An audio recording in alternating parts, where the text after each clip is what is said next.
Hello friends, welcome back my new blog. जय श्री कृष्णा।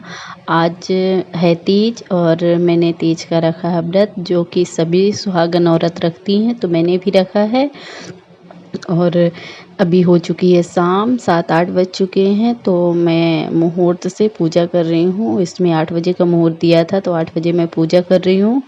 तो उसमें मैं आपको दिखा रही हूँ कि मैं कैसे पूजा करती हूँ। आप लोग देखिए।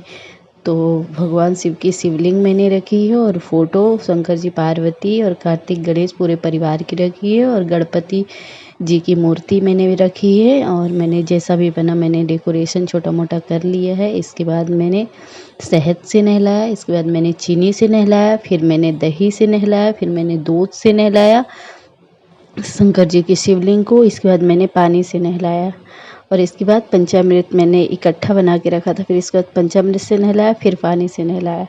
कहते हैं कि 5 तत्वों से नहलाने से भोलेनाथ खुश होते हैं। और आज के दिन तो जैसे कि आज के दिन चढ़ाने से फूल वगैरह, आज के दिन पूजा करने से भोलेनाथ बहुत प्रसन्न होते हैं। आज के दिन जितनी हो सके, जितनी ज़्यादा उतनी पूजा करना चाहिए। आज के दिन की पूजा महान बताई गई है।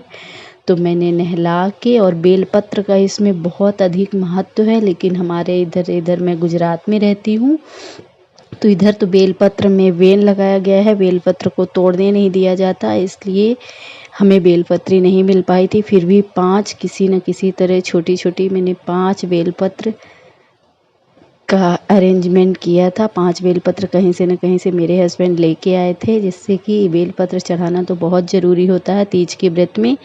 तो मैंने 5 बेलपत्र चढ़ाया था, और 5 बेलपत्र मैं चढ़ाऊँगी। आगे आप देखते जाइएगा। 5 बेलपत्र ही मुझे मिल पाया था और आगे नहीं मिल पाई थी। तो इसके बाद मैंने नहलाने के बाद भोलेनाथ को मैंने टीका चंदन किया, रोली चंदन से मैंने टीका किया। इसके बाद मैंने फूल चढ़ाया, और धतूरे का फूल मुझे मिला था, तो मैंने धतूरे का फूल चढ़ाया। जो भी फूल हमें मिल पाए वो हम चढ़ाए। इसके बाद बेलपत्री चढ़ाई, चंदन, धूप, दिया, दीपक सब कुछ किया। इसके बाद हमने कलावा, वस्त्र स्वरूप हमने कलावा अर्पित किया। माता रानी की चुनरी तो लाई थी माता पार्वती की, तो वो मैंने पहले से ही फ़ोटो में ओढ़ा दी थी। और इसके बाद मैंने कलावा भी अर्पित किया था। तो गणेश जी को पहले अर्पित किया कलावा। इसके बाद अभी देख सकते हैं आप कि मैं रोली चंदन से टीका कर रही हूँ। फिर चावल अक्षत सब कुछ आज पूरे विधि विधान से पूजा करना चाहिए, जिससे कि जो बताया गया है। तो मैं तो इधर रहती हूँ, तो इधर तो कोई बताता नहीं, ना ही कोई रखता, मैं अकेले रखती हूँ। तो जो भी मम्मी लोग का मैं देखी थी, इसके बाद जो कुछ भी जानकारी नहीं है तो मैं मोबाइल से या गूगल से सर्च करके देख लेती हूँ कि हमें कैसे पूजा करना चाहिए, क्या करना चाहिए, क्या नहीं करना चाहिए। तो ऐसे मैं देख के कर लेती हूँ। जितना हो सकता है, जो जो मुझसे बनता है मैं वो सब कुछ करती हूँ। और जब भी मैं कोई भी व्रत करती हूँ तो पूरे विधि विधान से पूजा करती हूँ, वरना करती ही नहीं हूँ। तो गाइस देख सकते हैं आप, अभी हमारी पूजा चल रही है। रोली चंदन का टीका हो गया, अक्षत होगा, इसके बाद फूल धतूरे का, और फूल, और गणेश जी के लिए हमने दुर्वा मंगाया है, तो दुर्वा हम अर्पित करेंगे। श्रृंगार भी माता पार्वती को मंगाया है, मीठा, नारियल, और 3 टाइप के फ्रूट्स होना चाहिए। इस व्रत में खीरे का बहुत महत्व है, तो खीरा तो होना चाहिए भगवान भोलेनाथ को चढ़ाने के लिए।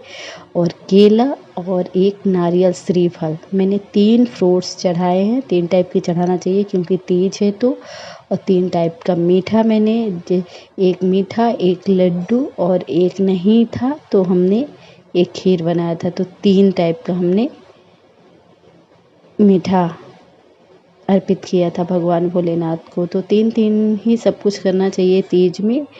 जैसे कि करवा चौथ में 4-4 होना चाहिए, तीज में 3-3 होना चाहिए। तो हमने 3-3 ही हम सारी सामग्री चढ़ाते हैं। तो 3 बेलपत्र मैंने शिव जी के शिवलिंग में चिपका दिए थे, कहते हैं चिपकाना चाहिए तो चिपका दिया था। और 2 बेलपत्र बड़े बड़े थे जो मैंने फ़ोटो में चढ़ा दिया था। टोटल मुझे 5 बेलपत्र ही मिल पाए थे गाइस, आप देख सकते हैं।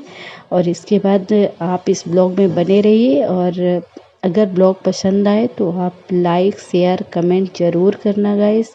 अगर कोई क्यूरी हो तो ज़रूर पूछना। जहाँ पे भी मुझसे गलती हुई है पूजा करने में वहाँ पे भी आप कमेंट करके ज़रूर बताना गाइस। इसके बाद अभी हमारी चल रही है पूजा। बेलपत्र सब कुछ चढ़ा के, सब कुछ पूरी कलावा वलावा सब चढ़ा के, सारी विधि विधान से पूजा करने के बाद आरती के लिए मैंने दीपक अलग से रखा है कि वो मैं आरती में जलाऊंगी। जब आरती करूंगी तो आरती में जलाऊंगी। इसके बाद मैंने ये सारी चीज़ें करके फिर ये गणपति की मेरी देख सकते हैं छोटी सी मेरे पास मूर्ति है गणपति की, जिसमें मैं कलावा अर्पित करी। और कहते हैं भगवान गणेश के बिना सारी पूजा अधूरी होती है। किसी भी पूजा में सबसे पहले गणेश जी की पूजा ही करना चाहिए, इसके बाद अन्य देवताओं की पूजा करना चाहिए। तो मैं सबसे पहले गणेश जी को ही दुर्वा, गणेश जी को ही टीका, गणेश जी को ही सब कुछ करती हूँ, इसके बाद करती हूँ।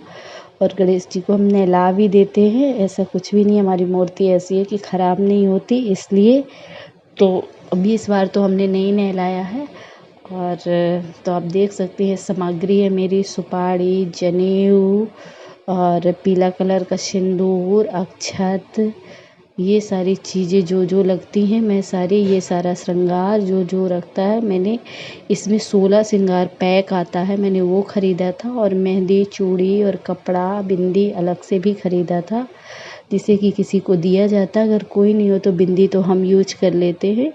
और कपड़ा वगैरह उसमें बिंदी वगैरह है 16 श्रृंगार में। 16 श्रृंगार अगर मुझे कोई यहाँ नहीं मिलता देने के लिए दान में तो मैं मंदिर में जाके चढ़ा आती हूँ माता पार्वती को, तो उधर पंडित जी ले लेते हैं।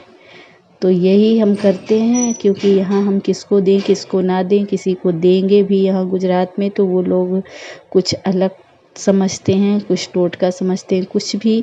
इसलिए हम मंदिर में जाके माता पार्वती के मंदिर में, माता शिव पार्वती जहाँ रहते हैं, पार्वती को श्रृंगार चढ़ा देती हूँ। तो इसके बाद जो भी ले वो लेता रहेगा। हम ऐसा करते हैं गाइस। आगे आप देख सकते हैं ये हमारे फूल, ये सारी चीज़ें हैं। इसके बाद हमें कथा की बुक नहीं है इधर गाइस, तो हम मोबाइल से कथा सुने हैं। मोबाइल में जो कथा आती है यूट्यूब से हमने कथा सुना। और इसके बाद पूरे ध्यान से अक्षत लेके, और इसके बाद फिर हमारी कथा के बाद पूजा संपन्न हुई। इसके बाद आरती का ब्लॉग अलग से आएगा, जो कि जिसमें आरती होगी गाइस। अभी तो इसमें कथा तक का ही है, कथा सुन रही हूँ। इसके बाद सारी पूजा संपन्न हो जाती है कथा सुनने के बाद, फिर बजती है लास्ट में आरती। और इसके बाद ये मेरी कथा चालू हो चुकी है गाइस। मैं कथा सुन रही हूँ अक्षत फूल लेके, और मेरे साथ में बेबी भी बैठी है कथा सुनने के लिए, वो भी कथा सुन रही है हाथ जोड़कर। तो अभी हमारी चालू है भगवान शिव पार्वती की कथा, जो कि भोलेनाथ पार्वती से बताते हैं कि तीज का व्रत क्यों रखा जाता है, तीज क्यों रखना चाहिए, किसके लिए रखना चाहिए। ये सारी चीज़ें भगवान शिव माता पार्वती को समझाते हैं, बताते हैं इस कथा में कि मुझे पाने के लिए, भोलेनाथ कहते हैं मुझे पाने के लिए तुमने तीज का व्रत किया था, ऐसा ऐसा किया था, निर्जल किया था। इसलिए निर्जल उपास जो भी आज के दिन करता है तीज के दिन, उसके पति की लंबी आयु होती है, दीर्घायु होती है, इसलिए ये व्रत रखा जाता है। ये सारी कहानियाँ हैं व्रत की। इसमें व्रत कथा में यही सब बताया गया था। मैंने कथा सुनी, कथा सुनने के बाद मैं इसके बाद फिर आरती का अलग ब्लॉग आएगा गाइस। दूसरे ब्लॉग में मैं आरती का ब्लॉग आपको दिखाऊंगी और अपलोड करूंगी। अभी तो मैं कथा तक का ही ब्लॉग बनाई हूँ। इसके बाद आरती का नेक्स्ट ब्लॉग में आपको बताया जाएगा। और आज के दिन समी पत्र भी चढ़ाना चाहिए, लेकिन इधर नहीं मिल पाता गाइस, तो मैं समी पत्र नहीं चढ़ा पाती हूँ। फिर भी जो भी हो दान दक्षिणा चढ़ा देती हूँ, जितना भी हुआ मुझसे, जो भी गलती रह गई हो उसके लिए क्षमा मांग लेती हूँ। जो भी नहीं मिल पाता यहाँ नहीं करती, जितना मिलता है उतना ही करती हूँ। तो मैं इस तरीके से अपनी तीज की पूजा संपन्न की गाइस। और इसके बाद मेरी कथा संपन्न हो गई है। अब मैं आरती की तैयारी करूँगी और नेक्स्ट ब्लॉग में आपको आरती दिखाऊंगी गाइस कि कैसे मैंने आरती की है। और आरती का ब्लॉग नेक्स्ट ब्लॉग में आएगा, या फिर इसी में आगे दिखाया जाएगा। गाइस कैसे लगा वीडियो?